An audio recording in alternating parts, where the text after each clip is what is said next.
Normalement, je devrais faire un état des lieux. Donc c'est vrai que j'aimerais bien, en matière d'objets connectés, mais également de drones, trouver une grande loi qui ne traite que de cela. Donc nous, à la fac, on prend le code. Dans le code, il n'y a pas une grande loi. Bon, on va voir le niveau supérieur qui est le niveau européen. J'ai une directive de 1995 sur le traitement des données à caractère personnel et la libre circulation de ces données. Waouh, on est en 2015. D'ailleurs, cette directive de 1995 a été transcrite en France en 2004. J'ai une autre directive 2004 dans le secteur des télécommunications et j'ai un règlement quand même de 2014 sur l'identification électronique et les services de confiance pour les transactions électroniques. Bien, ça c'est un peu sur les données. Mais sur l'Internet des objets, j'ai une communication du 19 juin 2009, communication, la commission dit c'est très important pour nous, il faut faire quelque chose, on y réfléchit. Et comme le temps avance et qu'on ne voit rien, on va vous livrer, mais rien qu'en anglais, une opinion au mois d'août 2014 sur les développements récents de l'Internet des objets. Mais rassurez-vous, on vous annonce un grand texte, une loi numérique, européenne, qui comprendra également quelque chose sur l'Internet des objets. Bon, pour le moment, il n'y a rien. En France, qu'est-ce qu'on a? On a une loi de 2014 du mois d'août qui a modifié la loi sur la CNIL, Informatique et Liberté de 1978. Nous avons la loi du 6 juin 2004, la loi pour la confiance en l'économie numérique.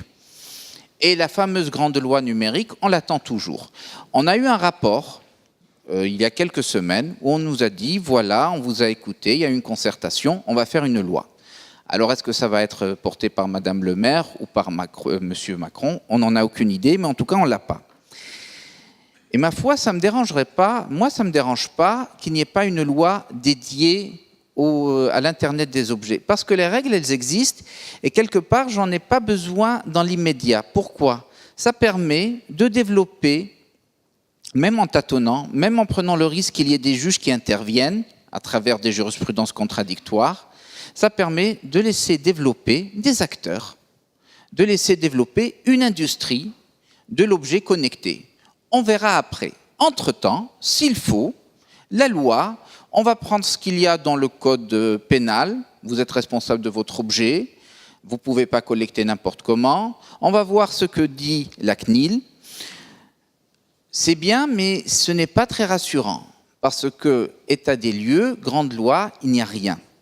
Donc, on sait qu'il y a d'énormes possibilités de collecte, de conservation, d'utilisation, d'interconnexion qui sont favorisées par justement à la fois les objets connectés qui deviennent de plus en plus nombreux et également par la capacité de traiter les informations qu'ils produisent à travers le big data.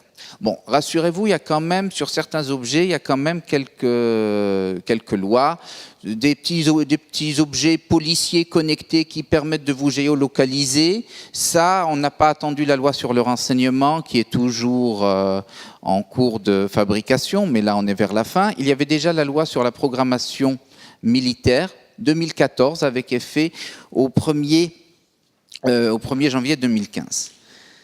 Donc, on en est condamné à voir si ce n'est pas l'objet connecté en lui-même qui fait l'objet d'un encadrement complet. Alors, il y a des mesures réglementaires, il y a des textes en matière de sécurité. Voyons ce qu'il y a derrière l'objet connecté, c'est-à-dire la donnée. Et là, on se pose la question du fait que l'on passe d'une captation des données qui était plus facile, on l'autorisait limite. Maintenant, ça devient une collecte massive. Donc on se pose la question, comment est-ce qu'on va faire, comment collecter et comment organiser le partage de la valeur sur Internet. Parce que l'objet connecté en lui-même, bon, il nous donne des informations, mais ce n'est pas ça le véritable enjeu. Alors comment connecter? On va quand même rester dans quelque chose de physique, si vous voulez, dans la mesure où on va se poser la question, ces objets, est-ce qu'on peut les arrêter? Alors il y a quelques années, on vous parlait encore du droit au silence des puces. On vous disait à un certain moment, si vous ne voulez pas utiliser l'appareil, vous pouvez l'arrêter. Et c'était quelque chose qui était défendu. En 2008, la Commission européenne nous disait ça, c'est un nouveau droit de la personne. Ce droit de pouvoir se déconnecter, surtout lorsqu'on sait que vous êtes poursuivi par des profileurs qui cherchent à vous faire consommer plus. Les puces doivent être déconnectées. C'est ce que nous disait la commissaire européenne à la Société de l'information à l'époque. Entre-temps, si je vois l'exemple de la France, nous avons à ce moment-là une loi qui nous oblige à avoir des compteurs électriques intelligents qu'on ne peut bien entendu pas déconnecter. Alors on passe du droit au silence des puces à une sorte de, de privacy by design, c'est-à-dire votre objet connecté va être bridé dès la conception. Et là, on prend comme exemple ce qui peut se faire en matière automobile. C'est-à-dire qu'au début, on vous a dit, il y a une loi qui va permettre de sélectionner les voitures qui vont ou pas sur les chaussées. Et puis maintenant, vous avez des technologies, grâce au lobby des constructeurs automobiles, qui permettent, en matière de sécurité, d'avoir certaines utilisations des systèmes de freinage, des freinages intelligents, ça vous réveille, il y a des boîtes noires. Mais là également, on se pose la question par rapport aux données personnelles, parce que finalement, l'objet connecté devient la personne qui l'alimente en données. À ce moment-là, la boîte noire, elle collecte tout. C'est super. Ça peut être intéressant s'il y a un accident, pour savoir comment ça s'est passé. Mais si également elle sait qu'à un certain moment, j'ai une conduite sinueuse, peut-être sous l'emprise d'une boisson ou autre chose, moi, ce qui m'intéresse, c'est que je ne veux pas que ça aille chez mon assureur, parce qu'à ce moment-là, ma prime augmenterait. Donc, cette privacy by design va permettre de rendre l'objet connecté accepté. Il faut que je puisse l'utiliser en confiance, que je puisse l'accepter et que je puisse bien entendu l'utiliser en sécurité. Lorsque Fitbit a lancé ses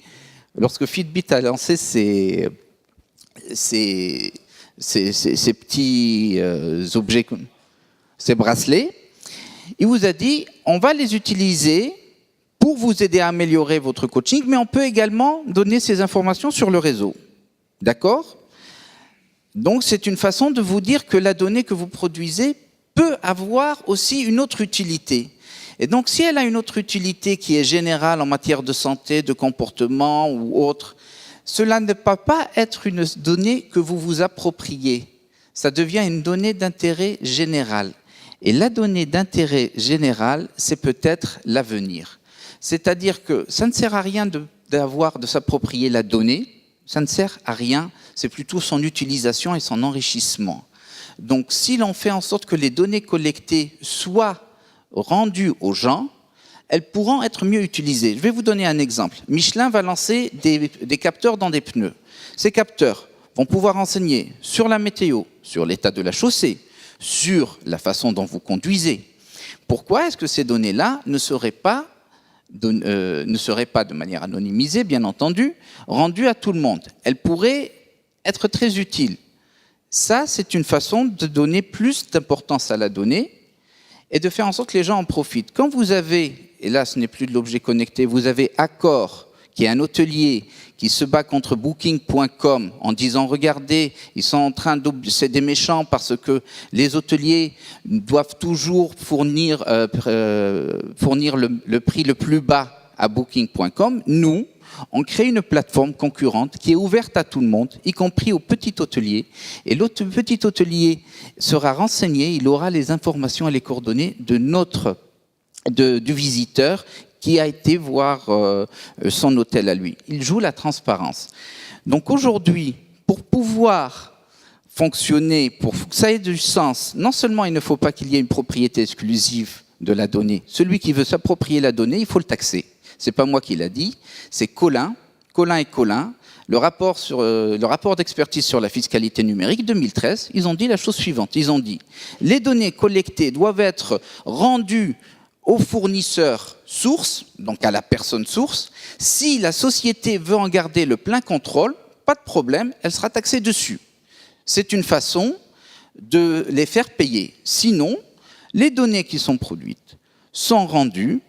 Comment est-ce qu'on va les utiliser? On a les modèles qui sont issus du monde du libre. Donc la licence, qu'elle soit en open data, open source, qui permet d'éviter toute appropriation exclusive.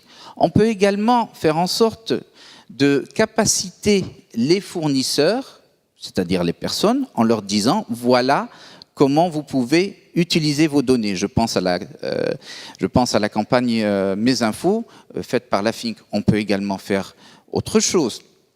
On peut faire en sorte que les données utilisées soient traçables. Et l'on peut demander aux grands